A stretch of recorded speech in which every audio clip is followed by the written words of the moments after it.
You know, my first vote as an American citizen was really strange. Back in Chile, it used to be like going to the top of the mountain, opening up your eyes. My name is Dorfman. Like first kiss. Under Vladimir Ariel Dorfman. Maybe because I felt almost normal. Maybe I'm becoming normal. You know, there was this quiet gym, a deserted gym. There was nobody else voting, which was already strange for me. And there were these old ladies, and they were looking for my name, and I thought, oh, wow, maybe they won't find my name. That would be exciting. Vladimir Ariel. But then they just found my name. It was there. So I couldn't even struggle to get my vote cast. I didn't have to go up against any odds to vote at all. It was so easy. I never had an easy vote. Every vote had been fought for, struggled for, day after day, with all the people in front of me and behind me, all of us participating daily in the exercise of democracy. It wasn't just coming to an empty gym. It was coming to a country where every vote mattered.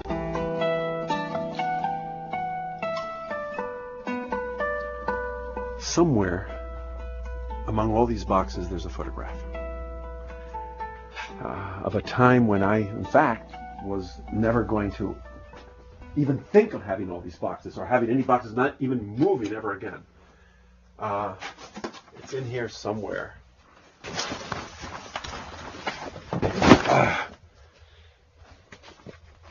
It's a photo of me in a sea of people. A sea of people that I would call compañeros, people you break bread with. I didn't know these people, but I was there, probably in 1972, 73. And all those people were mobilized. All those people were in the streets. All those people were in their work. All those people were, it was a story of all those people who believed that the democracy could change their lives very, very drastically, very wonderfully, very gloriously. It was a moment like the beginning, the dawning of humanity. It was like a beach, clean. It was like being born. It was like being born.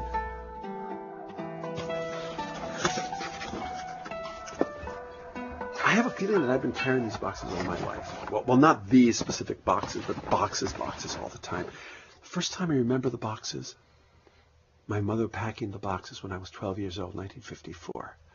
We had to go to Chile. We had to leave the United States because my dad was being persecuted by McCarthy. He was a dissident. Because this country that I love so much, that you know, the country of baseball that I loved, and John Wayne and Central Park and chewing gum and Hershey bars, this country didn't have space for me and for my family. Didn't have space for dissidents. My dad's library was full of stories of American rebels. And I carried those rebels with me. I remember those stories. I took them with me to Chile. And in Chile, of course, I kept on being a dissident. I joined the Chilean Revolution.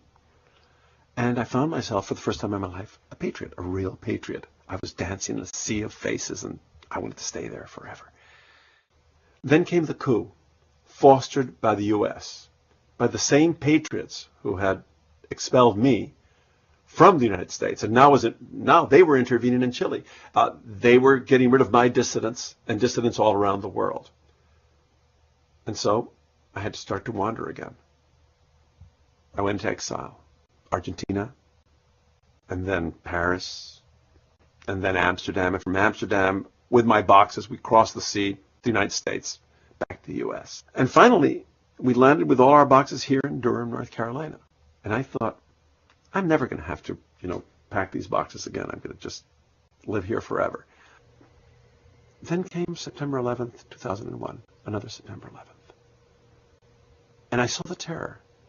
And I saw that this country could very well become like my country had become. What I discovered in this country, in the United States, was the same sort of fear, the same sort of imagination of fear, the same dread that something terrible can happen to you. I found it here in this country. And then they made this Patriot Act, which said, if you are not a citizen, you can be deported. And I said, I'm not going to be deported. My wandering is over.